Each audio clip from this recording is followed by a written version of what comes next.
Dan bersama saya Dayat. Iya betul. Jadi kali ini mau ngapain nih Mon? Kali ini gue bakal membahas film yang berjudul Good Kids Go to Hell. Bad Kids Go to Hell, Good Kids Goes to Heaven.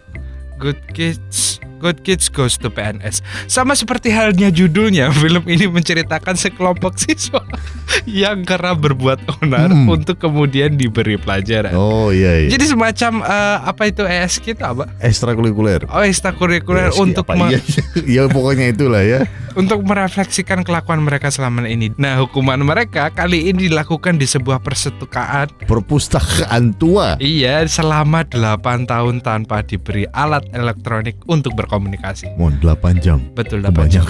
Nah, lantas mampukah mereka melaluinya atau mereka malah pada coli di dalam? Ya. Biar kita mulai aja alur film. Saya dari awal sampai akhir tidak tahu ini film apa bangsat. Tarik ya. Come on, Tol. Pada awal film kita akan melihat sekelompok SWAT mendobrak sebuah ruangan perpustakaan yang rupanya terdapat seorang siswa memegang kapak dengan mayat berserakan di dalamnya. Walah, Battle Royale lagi. Dan waktu pun lantas kembali ke 8 jam yang lalu. Oh. Hari itu pihak sekolah meminta Dr. D untuk mengkarantina 6 siswa yang dianggap bermasalah, di mana 4 dari 6 orang ini merupakan anak-anak orang kaya. Mereka yaitu Tarek, Kriwil, Tricia, Blonje, Megan, yang bawa inhaler, dan Craig. Buta. Sedangkan 2 orang lainnya, Matt dan Veronica, memang dikenal sebagai pembuat onar di sekolah.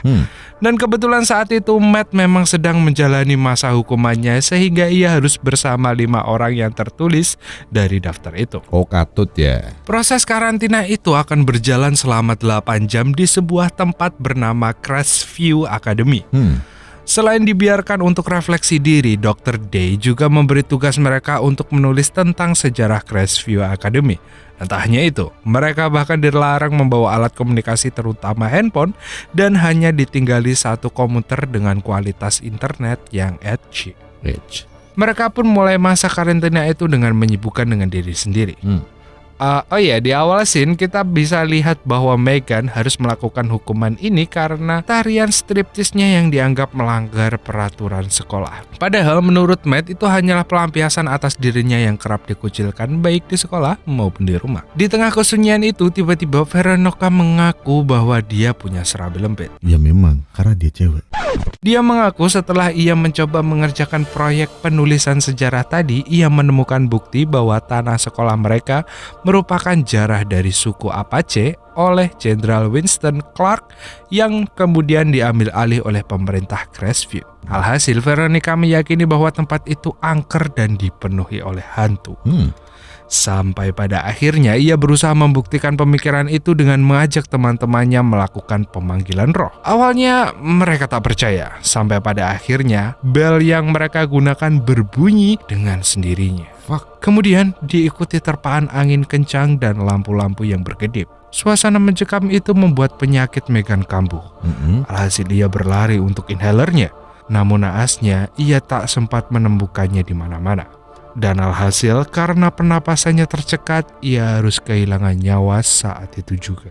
Loh, kok sudah langsung? Kematian Megan tentu membuat suasana makin mencekam, apalagi mereka tak bisa memanggil bantuan. Bahkan handphone selundupan Matt pun tak memiliki sinyal di sana. Namun tiba-tiba Matt menemukan ide untuk memecah ventilasi di kaca sana. Namun sayangnya ventilasi tersebut terhalang oleh teralis besi yang langsung membuatnya kehilangan harapan. Mereka pun kembali memikirkan jalan keluar dari sana sambil mengecek tas masing-masing. Lalu tiba-tiba saja di dalam tas Tarek terlihat inhaler yang dicari Megan. Tarek pun terlihat terkejut dengan apa yang ada di tasnya. Meski begitu, Matt tak mempercayainya, mengingat tabiat Tarek yang kerap mengganggu murid-murid yang dianggap lebih cupu darinya. Bahkan ia tak segan mengerjai seseorang dengan kursi roda yang dipakainya. Iya, anjing. Cocok. Sementara teman-temannya berdebat tentang Tarek, Veronica kembali menemukan fakta tentang Crestview Academy. Menurut sebuah berita, diketahui bahwa perpustakaan itu dibangun di atas tanah milik ketua Apache. Jacob Rainwater yang ditemukan meninggal beberapa tahun lalu dengan dugaan bunuh diri dari lantai apartemennya. Fakta itu membuat Veronica makin yakin bahwa perpustakaan tersebut berhantu. Ditambah lagi, tiba-tiba lampu di sana kembali berkedip seakan memberi persetujuan. Oh, itu namanya mata genit. Di tengah suasana yang mencekam tersebut, Matt merasakan tiupan aing. Saya melihat, saya merasakan tiupan aing di sekitar kuping saya. Di tengah suasana yang mencekam itu, Matt merasakan tiupan angin yang kemudian membawanya ke sebuah saluran ventilasi yang telah diberi garis pembatas kuning. Meski begitu, ia tetap memberitahukan ini pada teman-temannya dan mulai menyusun rencana untuk keluar dari sana. Alhasil, Matt pun mencobanya. Ia bahkan bisa melihat Dr. D muntah-muntah berkat minumannya tadi pagi yang diracuni Veronica. Cuk, bocah-bocah sakit gigi. Namun tiba-tiba dari ujung lorong itu muncul ratusan bahkan ribuan kecoa yang mengerubunginya secara langsung. Namun Matt berusaha melawan ketakutannya sambil terus merangkak dan akhirnya menemukan sebuah ruangan berisi dokumen-dokumen perilaku siswa. Namun tiba-tiba ia sadar bahwa seseorang berusaha membongkar kebusukannya melalui komputer di perpustakaan. Oh iya, sekedar informasi. Jadi Matt ini kan udah duluan dihukum. Nah tapi nggak ada yang tahu hukuman ini didasarkan atas apa. Alhasil Matt terlihat panik dan berusaha kembali ke perpustakaan. Namun Matt terlambat karena kini teman-temannya tahu bahwa Matt adalah seorang kriminal tingkat 2. Hal ini membuatnya semakin dicurigai atas segala kekacauan di sana sehingga Matt berusaha membela dirinya sambil menyebutkan kebusukan orang-orang di depannya.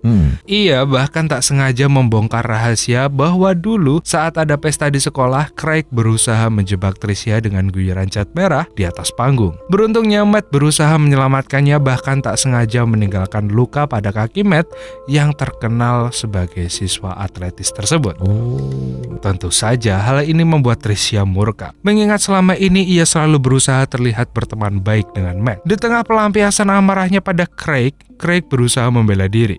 Ia bahkan tak sengaja membeberkan fakta bahwa ibu Tricia, ayah, serta ayah Megan turut andil dalam pembangunan perpustakaan di atas tanah jarahan itu. Dan ketua pembangunan saat itu dilakukan oleh ayahnya Tarek. Diduga sih mereka melakukan hal itu demi menjamin kelulusan anak-anak mereka dari sekolahnya. Jadi sekarang kita tahu kalau orang tua 4 dari 6 anak ini memiliki andil dalam pembangunan di atas tanah ilegal ini. Namun di tengah perdebatan itu Veronica tersadar bahwa Tarek menghilang. Matt pun menduga bahwa ia berusaha kabur dari terowongan yang tadi dimilikinya. Kemudian badai kembali menyapa. Tiba-tiba Craig menodongkan pistol ke kepala Tricia karena merasa dendam akan kebusukan ibunya saat mengikuti pilihan gubernur yang mengalahkan ayahnya. Beruntungnya tiba-tiba terjadi kebocoran yang membuat mereka bisa melarikan diri. Matt, Craig, dan Veronica pun terjebak dalam ruangan horor dengan kepala hologram. Namun seakan berperan sebagai pengkhianat, Craig lantas kabur dan mengurung mereka di sana. Dan namun di luar ruangan itu ia mendengar suara-suara gaib yang membuatnya ketakutan. Sampai pada akhirnya ia mengarahkan tembakan ke segala arah. Naas baginya, saat berlari menaiki tangga, kruknya dijegal dan membuatnya terjungkal. Malangnya lagi, saat Matt berhasil melarikan diri dari gedung itu, Craig sudah terhunus kruknya sendiri sampai jantungnya menyumbul keluar. Dan ternyata seseorang yang ada di atas tangga itu adalah Tricia yang mengaku ketakutan dengan suara tembakan yang dibuat Craig. Hal itu tentu tidak dapat dipercaya Veronica dan Matt. Alhasil, merasa memiliki nasib yang sama, dua sejoli ini justru memutuskan untuk bercocok tanam di gudang. Pelan-pelan dong adek, cuma 8 jam. Namun di tengah percocok tanaman itu, mereka terganggu dengan suara Tricia yang melihat si tukang kebun Max. Namun anehnya, Max berusaha menghindari bertatap muka dengannya. Setelah itu, badai yang kencang membuat atap kaca di sana pecah. Namun, Matt pun berusaha keluar dari lubang itu. Namun dengan perlengkapan seadanya, ia gagal naik ke atas dan justru menyeret sebuah paku dari bangunan yang sedang diperbaiki itu. Sesaat setelah siuman, Matt menemukan sebuah video kematian Jacob Rainwater. Rupanya, pria paruh baya ini meninggal bukan karena bunuh diri, tapi dijebak oleh sekumpulan anak muda yang tak lain dan tak bukan adalah Tricia, Megan, Craig, dan Tarek. Tentu saja atas suruhan orang tuanya supaya Ibu Tricia yang merupakan gubernur itu mengambil alih tanahnya dan membangun perpustakaan di sana. Maka tak heran Tricia merasa ketakutan di sana karena berpikir bahwa arwah Jacob Rainwater tengah membalas dendamnya. Melihat Tricia ketakutan setengah mati, Veronica mengajaknya mengantar kembali arwah yang tadi sempat mereka panggil sambil meminta permohonan maaf. Namun tiba-tiba lampu ruangan mati sendiri dan Veronica terlempar dengan keadaan lehernya hancur bercucuran darah dengan sayatan di sana sampai membuatnya meninggal. Mengetahui karantina ini sudah menewaskan banyak temannya, Matt kembali berusaha mencari jalan keluar.